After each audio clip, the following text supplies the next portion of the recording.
भारत और चीन के बीच पूर्वी लद्दाख में सीमा विवाद की वजह से पैदा हुआ तनावपूर्ण माहौल एक सहमति के जरिए कम होता दिखाई दे रहा है, क्योंकि दोनों देश अपनी अपनी सेना को पीछे करने पर लगभग सहमत हो गए हैं। मगर चीनी सरकार के मुखपत्र ग्लोबल टाइम्स ने जो दावा किया है, उससे ये मामला फिर से उलझ सकता है। पूर्वी लद्दाख में तनावपूर्ण माहौल को कम करने की कवायदों के बीच चीन ने एक नया पैंतरा चला है और दावा किया है कि पूर्वी लद्दाख से पहले भारत अपने सैनिकों को हटाएगा। ग्लोबल टाइम्स ने दावा किया है कि चीन और भारत के बीच सेना और हथियारों को पीछे हटाने पर सहमति हो गई है और दोनों ही देश जल्द ही पारस्परिक सिद्धांत के तहत बारी बारी से सीमा विघटन योजना यानी सैनिकों को हटाने की योजना को लागू कर देंगे। ग्लोबल टाइम्स ने यह भी दावा किया है कि सेना को हटाने की योजना के मुताबिक संघर्ष वाले बिंदु से सबसे पहले भारत को अपनी सेना को हटाना होगा। इसके बाद ही चीन अपनी सेना को पीछे हटाने पर विचार करेगा। सत्तारूढ़ कम्युनिस्ट पार्टी पीपल्स की मुखपत्र ग्लोबल टाइम्स ने कहा कि भारत को सबसे पहले अपनी सेना को हटाना चाहिए, क्योंकि भारत ने अपनी सेना को सबसे पहले अवैध तरीके से पेंगोंग झील के दक्षिणी किनारे पर भेजा था।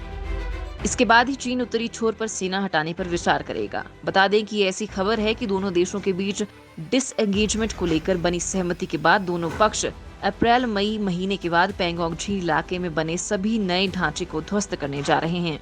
इसके अलावा फिंगर 4 से लेकर फिंगर 8 के इलाके में कोई भी देश पेट्रोलिंग नहीं करेगा। जब ग्लोबल टाइम्स की इस रिपोर्ट पर हिंदुस्तान टाइम्स ने चीनी विदेश मंत्रालय की प्रतिक्रिया लेनी चाहिए तो उन्होंने इस पर कोई जवाब नहीं दिया।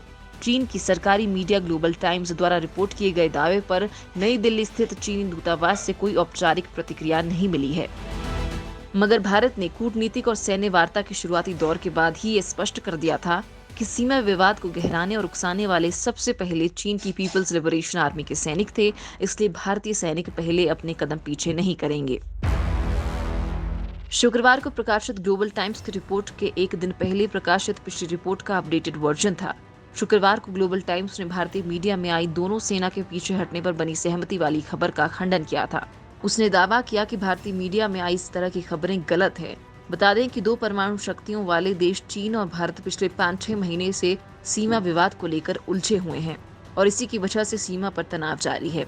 सीमा पर तनाव कम करने के लिए अब तक कई दौर की कूटनीतिक और सैन्य वार्ता विफल रही है।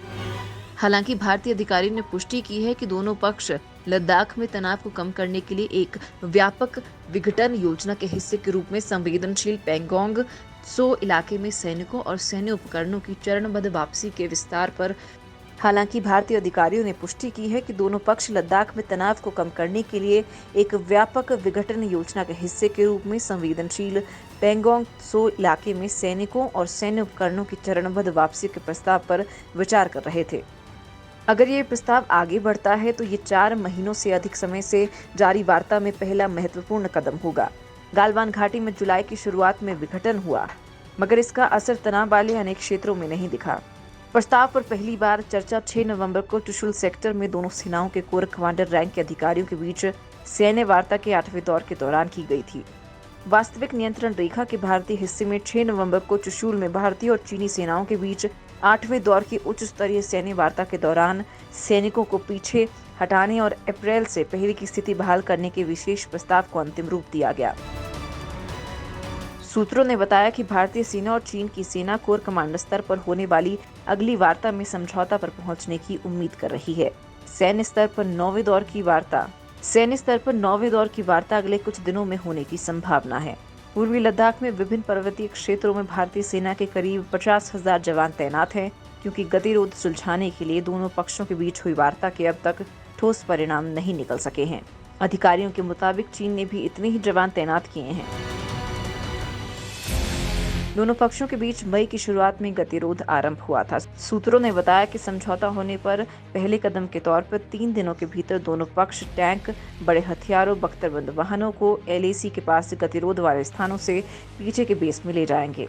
दूसरे के कदम के तौर पर PLA के सैनिक पेंगोंग झील के उत्तरी किनारे पर फिंगर 4 के अपने मौजूदा स्थान से फिंगर 8 क्षेत्र में चले जाएंगे, जबकि भारतीय सैनिक धान सिंह थापा चौकी के करीब तैनात होंगे।